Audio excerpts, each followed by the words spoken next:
Afrelechin Purim Rabosai, it is Yud Dalid Adar Sheni, it is Purim, and we are continuing with the Mishnah Yomi in Demai in the 6th parak and the 6th Mishnah. Beit Shammai Omrim, Beit Shammai holds, Lo Yimkor Adam et Zetav, a man may not sell his olives, we're talking about regular olives here, not the oil, Elo lechaver, only to a chaver. We discussed in the end of Moed Katan, a chaver is someone who's trusted to be very careful about Tuma and Tahara. He's not going to contaminate these olives. Beit Hillel Omrim Aflam Iser. Beit Hillel says you could even sell them to someone who we know is going to take Meiser from them. So remember that we were concerned, the Amei Aretz, they'll take their Truma Gedola, but the Meiser, maybe not. But this guy, we know he's going to take Meiser. So Beit Hillel would say you could go ahead and sell the olives to him, and he wasn't concerned about contamination. The Mefarshim say that these olives were dry. They hadn't gotten wet yet. So even though this man is not a chaver who's scrupulous about tuma and tahara, about ritual purity, since the olives are dry, if he touches them and he's impure, he won't contaminate them. It's not until they get wet, until they get washed off, or until the olives sit for a while and they leak out some olive oil, then they are mekabel tuma, they will accept contamination. Since they're still dry, not a problem. Obviously, if they were crushed into oil, if they were started to leak their juice, or they were washed off, then Beit Hillel would agree to Beit Shammai that you should not sell it to someone who's going to make it tameh. Snui Beit Hillel, the Mishnah finishes up the tsnuyim of Beit Hillel, and this doesn't mean the people who they always wore, their wives wore long skirts and were very covered. It means the Barnur explains vasikin, the guys who davened vatikin, they davened hashkama, medaktikin b'mitzvot, shayba Beit Hillel. So it seems to me all of Beit Hillel was very medaktik in mitzvot. They were all very careful, but the ones who were extra scrupulous, the tznuei Beit Hillel, hayu noagim k'divrei Beit Shammai, they would follow Beit Shammai, and this is a bit of a quandary because you're not supposed to follow Beit Shammai. So the Mefarshim say there were valid reasons to do this, even though we normally do not do this. So it's a bit of a tzorech iyun. But let's go on to Mishnah Zayin. Shnayim shebotzru et karmechem letoch gat achat. Two partners, they were equal partners, and they did bitzira. Bitzira is the word for harvesting grapes.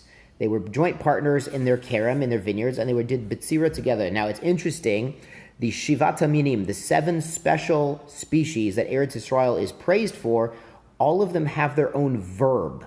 Like Kitsira is for grains, and Bitzira is for the grapes, and Mesika for the olives. But there's an exception, Rabosai, pomegranates.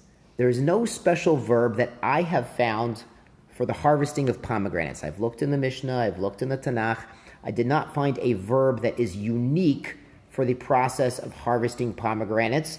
If somebody can find it and proof that there is a special word that means davka, harvesting rimonim, pomegranates, I will owe you a beer, I'll buy a beer, or a glass of wine, or a glass of pomegranate juice, if that's what you prefer. So that's bitzira, specifically for their grapes, for their vineyards. Shnaim shebatzu et karmehem, letoch gat achat.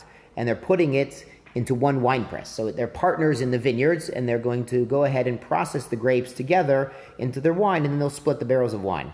Echad me'aser, one of these guys is careful to take meiser. He's not an amaretz, he always does everything he needs. Echad she'enu meiser. And the other one, we're not so sure, he takes the meiser.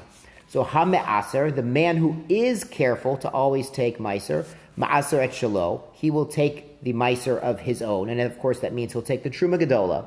Then he'll take the meiser rishon. Then he'll take the trumat meiser off of the meiser rishon, and he'll take the meiser sheni. He'll do everything. The chelko, and for his friend's portion, the other guy's portion, who might not be taking meiser, b'kol makom shku, he has to take meiser wherever that portion is. The Mefarshim point out this is a bit vague, and the Barnur explains this Tana, this teacher, this Mishnah holds ein breira. Breira was retroactive clarification, meaning whatever produce came to the hand of Ruvain, the chaver, the ma'aser, we could say it was his all along, and the other portion that got to Shimon, that was Shimon's all along. If you hold breira, if you hold that what you get now means it was always yours, retroactive clarification. If you hold yesh breira. However, it seems this Tana holds ein breira, so Reuven's not allowed to say, listen, I got mine, and I'll take care of the tithes on mine, and Shimon, let Shimon take care of his own. I don't have to worry about that. Because they're partners, and if you hold ein breira, then half of each grape, it's half Reuven's and half Shimon's.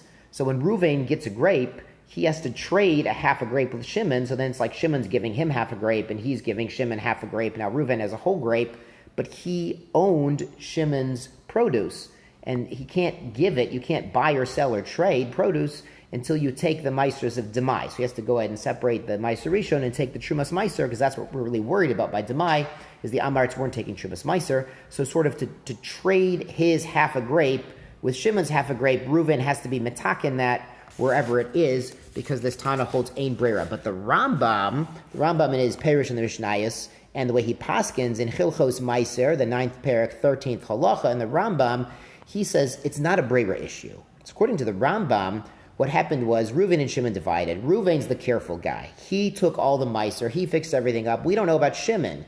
They divided the grapes, and then they put them back into the gat. The gat is the wine press. So these grapes, half of them we know they were matukan, they were fixed up. And the other half we're not so sure about. So when he gets the finished product, the barrel of wine, it's a problem because the wine mixes evenly. So technically half this barrel was already tithed and it's good to go. But the other half, we don't know because it was Shimon's grapes that went into half to fill half this barrel, and they still need to be mitzukah and they need to be fixed up.